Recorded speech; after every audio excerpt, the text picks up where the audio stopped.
हम कोई संकल्प कर बैठते हैं। जैसे मान लीजिए हमने व्यापार स्टार्ट किया, मैं स्टार्टिंग की बात बता रहा हूँ कि आज हमने कोई शॉप स्टार्ट की या हमने कोई कंपनी स्टार्ट की या कोई फैक्ट्री खोली। अब हमने स्टार्ट किया तो उस समय हमने क्या बोला कि हे प्रभु, अगर मेरी अच्छी चलेगी तो मैं आपका ये कार्य करा ही दूंगा। अब आपकी कंपनी या फैक्ट्री या दुकान जो भी आपने खोली है वो आपकी अच्छी चल रही है, व्यापार आपका अच्छा चल रहा है, तो आप भगवान को भूल गए। आपने जिसका संकल्प कर रखा है उसको भूल गए। संकल्प होता है एक पक्का रजिस्ट्रेशन। जैसे हम मकान खरीदते हैं, प्लॉट खरीदते हैं, खेत खरीदते हैं, उसकी रजिस्ट्री करा देते हैं तो वो हमारा हो जाता है। तो इसी प्रकार अगर हम मानसिक किसी से संकल्प कर लें कि मैं ये काम करूंगा प्रभु, तो वो संकल्प आपको रजिस्टर्ड हो जाता है, पक्का हो जाता है, उसको कराना होता है। अगर नहीं कराते तो आपने कथा सुनी होगी, सत्यनारायण भगवान की में आती है, जो साधु वैश्य था उन्होंने कलावती के ना होने पर संकल्प किया और जब कलावती का उत्पन्न हुई तो उस संकल्प को भूल गए तो उन्होंने दुख पाया। तो संकल्प मत कहिए, आप कीजिए, बात कीजिए, आप उनसे ये कहिए भगवान से, हे प्रभु मेरा ये कार्य आप सफलतापूर्वक चलाएं, जो मेरे से बनेगा मैं आपको करूंगा, उसका दोष नहीं लगता।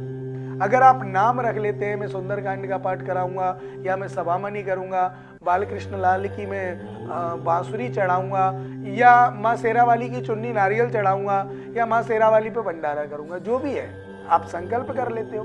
अब वो संकल्प पूरा नहीं करोगे तो आपको दुख उठाना पड़ेगा।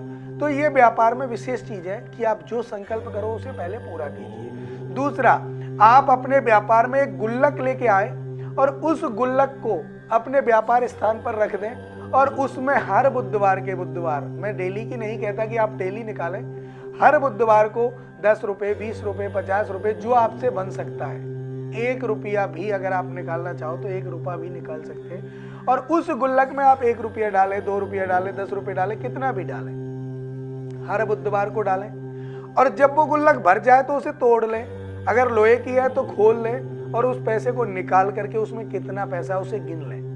उसके बाद उस गुल्लक से आया हुआ जो पैसा उससे हरा चारा खरीदें और बुधवार को ही खोलें, गुल्लक भी बुधवार को ही खोलें और उससे हरा चारा खरीदें और किसी गौशाला में जाकर के उसे गाय के सामने डाल दें, गाय उसे खाएगी। तो आपके व्यापार में 4 चांद और लग जाएंगे, आपका व्यापार चलेगा, पार्टनरशिप बनी रहेगी। अगर किसी से पार्टनरशिप में आपने किया है तो वो बनी रहेगी। अगर आप ऐसा नहीं करते हैं और आपकी कुंडली में कोई दोष है तो उसके जिम्मेदार आप खुद हैं। आपकी पार्टनरशिप अलग हो जाए, बिगड़ जाए, आप अलग अलग हो जाएं, आपका व्यापार मद्दा हो जाए, नहीं चल पा रहा है, तो उसके जिम्मेदार आप हैं। इसलिए आप विशेषकर एक काम कीजिए, आप कोई भी कार्य आगे करें अपनी कुंडली का आंकलन करा के अवश्य करें। मैं बार बार कहता हूं कि कुंडली का आंकलन कराना अपने जीवन में खाने पीने की तरह उतार लो कि हमें कुंडली का आंकलन कराना है और कोई दोष अगर इसमें है तो वैदिक ब्राह्मणों के द्वारा उसे पूरा कराना है, तो आपका जीवन सफल होगा।